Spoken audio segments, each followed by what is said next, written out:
Assalamualaikum warahmatullahi wabarakatuh. Halo semua, perkenalkan nama saya Yusrani Auradiansyah dari kelas 10 PM1. Di sini saya akan membacakan teks hikayat berjudul Bunga Kemuning. Dahulu kala ada seorang raja yang memiliki 10 orang putri yang cantik-cantik. Sang raja dikenal sebagai raja yang bijaksana, tetapi ia terlalu sibuk dengan kepemimpinannya. Karena itu, ia tidak mampu untuk mendidik anak-anaknya. Istri sang raja sudah meninggal ketika melahirkan anak-anaknya yang bungsu, sehingga anak sang raja diasuh oleh inang pengasuh. Putri-putri raja menjadi manja dan nakal. Mereka hanya suka bermain di danau. Mereka tak mau belajar dan juga tak mau membantu ayah-ayah mereka. Pertengkaran sering terjadi di antara mereka. Ke-10 putri itu dinamai dengan nama-nama warna. Putri sulung bernama Putri Jambon, adik-adiknya dinamai dengan Putri Jingga, Putri Nila, Putri Hijau, Putri Kelabu, Putri Oren, Putri Merah Merona, dan Putri Kuning. Baju yang mereka pakai pun berwarna sama dengan nama mereka. Dengan begitu, sang raja yang sudah tua dapat mengenali mereka dari jauh. Meskipun kecantikan mereka hampir sama, si bungsu Putri Kun ini sedikit berbeda. Ia tak terlihat manja dan nakal.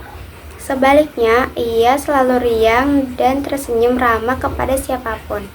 Ia lebih suka berpergian dengan inang pengasuh daripada dengan kakak-kakaknya. Pada suatu hari, raja hendak pergi jauh. Ia mengumpulkan semua putri-putrinya. "Aku hendak pergi jauh dan lama. Oleh-oleh apakah yang kalian inginkan?" tanya raja. "Aku hanya ingin perhiasan yang mahal," kata Putri Jambon. "Aku mau kain sutra yang berkilau-kilau," kata Putri Jingga. 9 anak raja meminta hadiah yang mahal-mahal pada ayahanda mereka. Lain halnya dengan Putri Kuning. Ia berpikir sejenak, lalu memegang lengan ayahnya. "Ayah, aku hanya ingin ayah kembali dengan selamat," katanya. Kakak-kakaknya tertawa dan mencemoohkannya. "Anakku, sungguh baik perkataanmu. Tentu saja aku akan kembali dengan selamat dan kubawakan hadiah indah kepadamu," kata sang raja. Tak lama kemudian, raja pun pergi.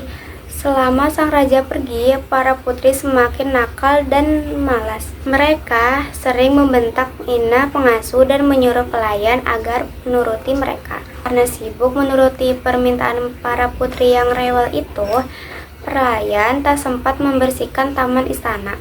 Putri Kuning sangat sedih melihatnya karena taman adalah kesayangan ayahnya. Tanpa ragu, Putri Kuning mengambil sapu dan mulai membersihkan taman itu. Daun-daun kering dirontokkannya, rumput liar dicabutnya, dan dahan-dahan pohon dipangkasnya hingga rapi.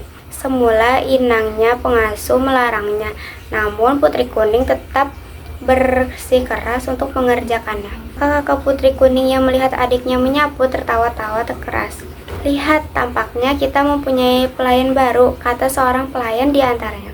"Hai pelayan, masih ada kotoran nih," ujar seorang lain yang melemparkan sampah. Taman istana yang udah rapi kembali acak-acakan. Putri Kuning diam saja dan menyapu sampah-sampah itu. Kejadian tersebut terjadi berulang-ulang sampai Putri Kuning kelelahan. Dalam hati, ia bisa merasakan penderitaan para pelayan yang dipaksa mematuhi berbagai perintah kakak-kakaknya. "Kalian ini sungguh keterlaluan. Meskinya ayah tak perlu membawakan apa-apa untuk kalian. Bisanya hanya mengaum saja," kata Putri Kuning dengan marah. "Sudah aku bosan, kita mandi di danau saja," ajak Putri Nila. Mereka meninggalkan Putri Kuning seorang sendiri. Dengan begitulah yang terjadi setiap hari, sampai ayahnya pulang. Ketika sang raja pulang di istana, ke-9 putrinya masih bermain di danau. Sementara Putri Kuning dengan merangkai bunga di teras taman. Mengetahui hal itu, raja menjadi sangat sedih. "Anakku yang rajin dan baik budi, ayahmu tak mampu membelikan apapun selain batu hijau ini. Bukannya warna kuning kesayanganmu," kata sang raja. Raja memang sudah mencari-cari kalung batu kuning di berbagai negeri, namun benda itu tak pernah ditemukannya. "Sudahlah ayah, tak mengapa, batu hijau pun cantik. Lihat, serasi benar dengan bajuku yang berwarna kuning," kata Putri Kuning dengan kelemahan lembut. "Yang penting ayah sudah kembali. Akan kubuatkan teh hangat untuk ayah." ucapnya lagi. Ketika Putri Kuning sedang membuat teh, kakak-kakaknya berdatangan. Mereka ribut mencari hadiah dan saling memamerkannya. Tak ada yang ingat pada Putri Kuning, apalagi menanyakan hadiahnya. Keesokan hari, Putri Hijau melihat Putri Kuning memakai kalung barunya. "Wahai adikku, bagus benar kalungmu. Seharusnya kalung itu menjadi milikku, karena aku adalah Putri Hijau," katanya dengan perasaan iri. "Ayah memberikannya padaku, bukan kepadamu," sahut Putri Kuning. Mendengarnya, Putri Hijau menjadi marah. Ia segera mencari saudara-saudaranya dan menghasut mereka. "Kalung itu milikku, namun ia mengambilnya dari saku ayah. Kita harus mengajarinya berbuat baik," kata Putri Hijau. Mereka lalu sepakat untuk merampas kalung itu. Tak lama kemudian, Putri Kuning muncul.